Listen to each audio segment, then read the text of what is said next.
தேவ பிள்ளைகளே, உங்கள் ஜபத்தில் எங்கள் தங்கச்சி ஏந்திரி நடக்கிறாங்க. வாய் வரல, பேச்சு வரல, வயிறு ஊற்றி போச்சு.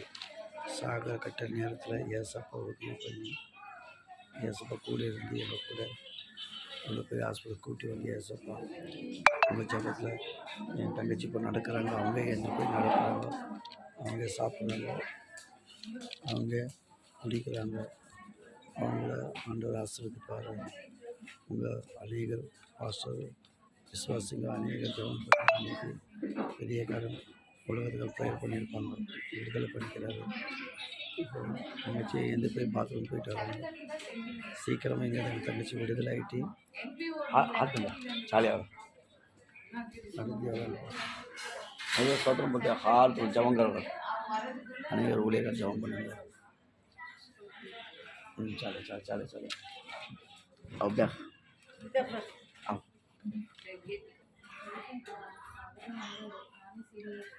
நடக்க முடியல, இங்கே வர்றப்போ பேச முடியாது. ஆனால் இன்னைக்கு இவ்வளோ ஒரு கிருபை பண்ணிக்கிறார் ஆண்டவர். ஆண்டவர் தான் எனக்கு தான் சொல்லி தங்கச்சி இன்னைக்கு விடுதலை பண்ணி நினைக்கிறாரு. இதுதான் சோத்திரம். இதை ஒரே ஒரு பொண்ணு தங்கச்சிக்கு இவங்க தான் அம்மா கூட இருந்து எல்லா காலத்துக்கும் உதவி பண்ணி எனக்கு வழி நடத்துனாங்க. பார்க்கணும், இன்னும் ஜபம் பண்ணுங்க. இந்த ஹாஸ்பிட்டலுக்கு வெளியே வந்து இதே யூடியூப்பில் சாட்சி சொல்லுவாங்க.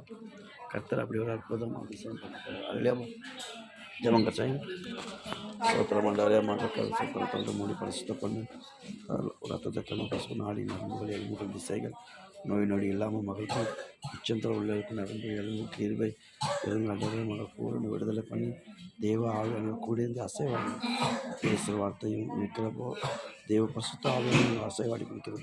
இவங்க மூலியமாக இங்கே சிஎம் சொல்கிறது எல்லா ஆஸ்பத்திரி எல்லா மக்கள் ஆசீர்வாதமாக விடுதலை ஆகிட்டு போகணும். நர்சிங்க டாக்டருங்க எல்லாருக்கும் இயேசுக்கும் துணையாக இருக்கணும். தேவ ஆவியானவர் அசைவாடி பெரிய ஒரு அற்புதம் அதிசயப்படும். இயேசுக்கு சுத்தம் ஆகும். சோதரமா ஜபம் கருங்கள் போல விடுதலை மாட்டாங்க இல்லையா? ஆமென்.